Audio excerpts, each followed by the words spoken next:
네, 이번에는 금융 리스크를 줄여가고 있는 옆 나라 중국 증시도 점검을 해보겠습니다. 최근에 중국 증시 상승세가 무서울 정도였는데 어제도 소폭 상승했습니다. 하나금융투자 김준범 연구원에게 그 이유를 물어보겠습니다. 김 연구원. 네, 안녕하십니까? 네, 안녕하십니까?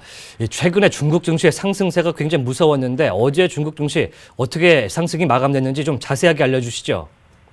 네, 전일 중국 증시는 소폭 상승하며 마감하였습니다. 예. 상해 증시는 0.37% 상승한 3,559.47포인트, 심천 증시는 0.45% 상승한 11,607.57포인트로 마감하였습니다. 2018년 새해 들어 상해 증시는 약 7% 상승하는 등 상승 랠리를 지속해오고 있는데요. 중국 경제에 대한 의구심을 떨친 부분이 큰 만큼 상승폭을 점점 확대해가고 있습니다. 또한 글로벌 증시의 상승과 최근 중앙은행의 연이은 유동성 공급으로 인해서 수급 부분에서도 개선된 모습을 보였습니다. 거래 대금은 상해와 심천 각각 3,076억, 2,931억 위안으로 전일보다 합쳐서 약 15% 상승하였습니다. 그러나 후구통의 경우 순유입되었던 자금이 순유출로 돌아서 5.5억 위안 빠져나갔으며 청구통은 9.8억 위안 순유입되었습니다. 전일 주목해야 할 지수는 창업한 지수였습니다.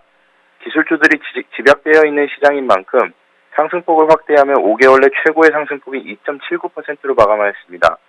전일 위안화 환율은 달러당 6.3916 위안으로 전일 대비 0.15% 하락하여 달러 대비 위안화 가치가 상승했습니다. 네, 오늘 아침에는 상하이 종합지수가 살짝 내려가는 모습을 보여주고 있는데 어제 시장을 먼저 보자면 특징적인 업종을 좀 먼저 뭘 보겠습니까? 네, 어제 주목해야 할 업종으로는 IT 업종과 증권 업종이었습니다. 어제 증시를 이끈 것은 기술주였습니다. 먼저 IT 업종의 경우 최근 금융주 상승에 밀려 연일 혼조세를 금치 못했지만 전일만큼은 상승폭이 확대되면서 앞으로 정책에 대한 수혜 기대를 받았습니다. 특히 인공지능 관련주들과 소프트웨어 관련주들의 상승세가 매서웠는데요. 인공지능 대표 종목인 중과서방과 사유도신과기는 각각 9.14%, 7.93%로 창업한 종목 못지않은 상승세를 보였습니다. 증권주들도 어제 그동안의 은행주들의 움직임에 가려진 상승폭을 확대하면서 주목받았습니다. 장중 시진핑 국가주석의 경제참모로 불리는 리우어 주임이 금융 및 제조업 분야의 개방을 더욱 확대할 것이라는 발언에 증권업종의 주식들이 일제히 상승했습니다.